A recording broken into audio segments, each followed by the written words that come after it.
안녕하세요. IM 경매 함께 공부하는 경매의 로아쌤입니다. 지난 영상에서 형식적 경매에 대해서 알아봤었는데 그 중에 공유물 분할 경매와 지분 경매가 헷갈린다고 하시는 분들이 많았어요. 지분 경매와 공유물 분할 경매의 차이를 아주 쉽게 알아볼게요. 지분 경매의 예를 들어보면 아파트 전체가 100평인데 경매에는 50평만 나오는 경우가 있어요. 즉, 이 절반만 경매에 게시된 경우를 말하는데요. 한 아파트를 부부가 공동 명의로 각각 남편 50%, 아내 50%를 소유하고 있다고 가정해 볼게요. 이 아파트는 하나지만 개인의 지분은 절반씩인 경우죠. 그런데 남편이 사업을 하다가 본인 지분 50%를 담보를 잡고 돈을 빌렸다고 가정해 볼게요.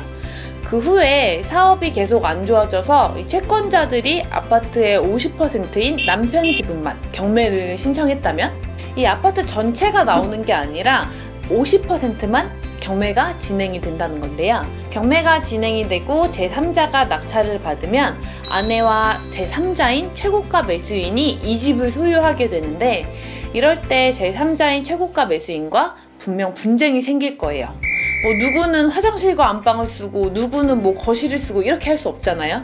그래서 지분 경매는 다른 경매와는 다른 방식이 있어요. 바로 공유자 우선 매수 청구권이라는 건데요. 공유자 우선 매수 청구권은 남편 지분 50%를 제3자가 낙찰을 받으면 그 낙찰 금액과 동일하게 아내가 낙찰의 모든 권리와 지위를 뺏어올 수 있게 되는 거예요. 이 공유자 우선 매수 청구권은 지분 경매에서만 쓸 수 있는 카드라고 생각하시면 됩니다. 또한 지분 경매의 포인트 중 하나는 부동산 전체가 나오는 게 아니라 부동산의 일부만 나오는 거예요. 지분 경매 참 쉽죠? 자, 그렇다면 이번엔 공유물 분할 경매에 대해서 얘기를 해볼게요.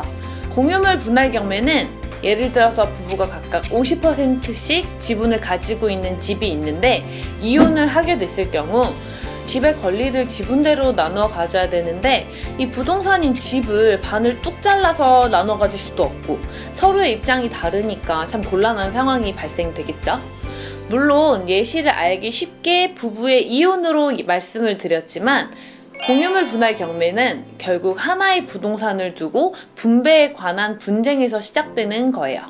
이렇듯 당사자 간의 합의가 불가능한 경우에 남편과 부인의 지분을 나누기 위해 집 전체를 경매에 신청하는 거예요.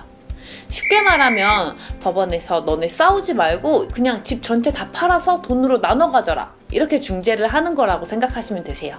공유물 분할 경매는 지분 경매와 달리 물건 전체가 경매가 진행이 되고 낙찰 시에 물건 전체를 취득하게 되는 거예요. 지금까지 지분 경매와 공유물 분할 경매 두 가지를 알아봤는데요. 쉽게 딱 이것만 기억하시면 될 것 같아요. 지분 경매는 공유자 우선 매수 청구권이 있고 또 물건 일부만 경매가 진행이 된다. 공유물 분할 경매는 공유자 우선 매수 청구권이 없고 물건 전체가 경매가 진행이 됩니다. 이렇듯 경매는 비슷하고 헷갈릴 수 있는 부분들이 참 많아요. 이런 것들을 정확하게 알지 못하면 큰 위험을 안고 입찰을 할 수밖에 없어요. 오늘도 정확하게 배웠으니까 최고가 매수인으로 가는 길에 한 걸음 가까워졌네요. 오늘도 고생하셨고요. 우리 다음에 또 함께 공부해요. 오늘의 내용이 좋았다면 구독과 좋아요, 알림 설정 부탁드릴게요.